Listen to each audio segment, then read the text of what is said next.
नहमदुहु व नुसल्ली अला रसूलिहिल करीम। अऊज़ु बिल्लाहि मिनश शैतानिर रजीम। बिस्मिल्लाहिर रहमानिर रहीम। रब्बि इश्रह ली सदरी व यस्सिर ली अमरी वहलुल उक़दतम मिन लिसानी यफ़क़हू क़ौली।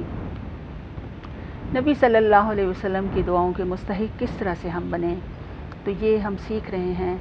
हम वो सारी चीज़ें अल्लाह करे कि हमें आ जाएँ और उनको हम अपनी ज़िंदगियों में लेकर आएँ, ताकि प्यारे नबी सल्लल्लाहु अलैहि वसल्लम की दुआओं के हम भी मुस्तहिक़ बन जाएँ। हज़रत अबू हुरैरा रज़ियल्लाहु अन्हु से रिवायत है कि रसूलुल्लाह सल्लल्लाहु अलैहि वसल्लम ने इरशाद फरमाया कि अल्लाह ताला रहम करे उस शख्स पर जो एक फ़रीज़ा या दो फ़राइज़ सीखे या इन दोनों पर अमल करे, या ये दोनों फ़राइज़ उसको सिखा दे जो उन दोनों पर अमल करे। तो ये देखें कि ये फ़राइज़ सीखने और इस पर अमल करने वाले कौन खुशनसीब और काबिल रश्क लोग हैं। यानी इसमें फ़राइज़ से मुराद एक तो इल्मुल फ़राइज़ से मुराद वो विरासत वाला इल्म भी है, जिसके बारे में उमूमन काफ़ी मुश्किल होता है कि किस तरह से विरासत तकसीम होगी। उसको इल्मुल फ़राइज़ भी कहा गया, यानी उसका सीखना भी फ़र्ज़ है।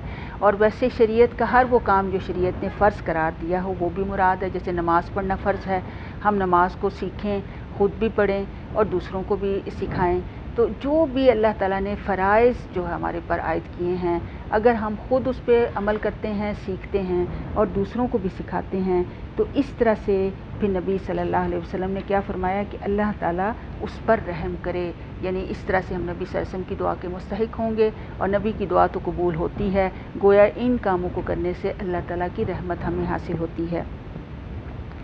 फिर इसी तरह एक और हदीस से ये भी पता चलता है कि अंसार, आप देखें कि अंसार कौन लोग थे कि जब हिजरत करके नबी सल्लल्लाहु अलैहि वसल्लम मदीना मुनव्वरा गए तो वहाँ जो सहाबा और मुसलमान मौजूद थे उनको अंसार इसलिए कहा गया कि उन्होंने मदद की, मुहाजिरीन को अपने घर बार हर चीज़ में शरीक भी किया और हर तरह से प्यारे नबी सल्लल्लाहु अलैहि वसल्लम के साथ जानिसारी दिखाई भी, और अमलन हर तरह से मुसलमानों को जो है वहाँ पे जगह भी दी, माल भी दिया, जान हर एतबार से उनकी मदद की।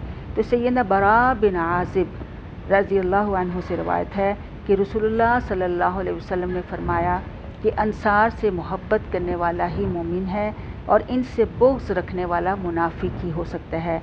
अल्लाह उससे मोहब्बत करे जो उनसे मोहब्बत रखता है। देखें यहाँ नबी सल्लल्लाहु अलैहि वसल्लम ने दुआ की कि जो अंसार से मोहब्बत रखे अल्लाह उनसे मोहब्बत करे और अल्लाह उससे बुग़्ज़ रखे, यानी दुश्मनी रखे जो उनसे बुग़्ज़ रखता है। ये सही बुखारी और सही मुस्लिम की ये हदीस है। तो फिर देखें कि अंसार को इतनी ज़्यादा जो फजीलत मिली कि उन्होंने नबी सल्लल्लाहु अलैहि वसल्लम पर मौत पर बैत की थी कि हम आपकी जान से बढ़कर आपकी जो है वो हिफाजत करेंगे।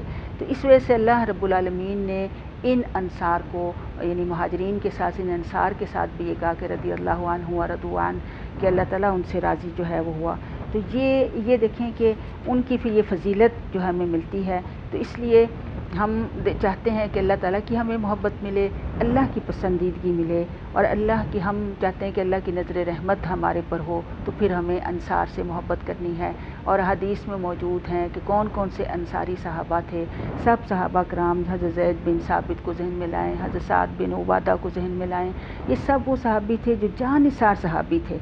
और फिर ये कि अंसार को जिस अमल ने अंसार बनाकर मोहब्बत आलम बना दिया, उस अमल से भी मोहब्बत करें ना। और उस अमल से मोहब्बत क्या है कि जो भी मजबूर, मखूर, बेघर होने वाले मुसलमानों के अंसार बनकर उन्हें दुश्मन की ज़द से बचाएं, उन्हें भी पूरा पूरा तहफ़्फ़ुज़ फरमाएं। तो इसमें वो सारी चीज़ें आ जाती हैं। किसी भी बेसहारा को सहारा देना, किसी भी बेघर को घर देना, किसी भी लुटे पुटे किसी इंसान की जो है वो मदद कर देना जो है, ये भी हमें अंसार के दर्जे तक पहुँचा सकता है। अल्लाह ताला हमें ऐसा करने की तौफ़ीक़ अता फ़रमाए। वमा अलैना इल्लल बलागुल मुबीन। अस्सलामु अलैकुम व रहमतुल्लाहि व बरकातुहू।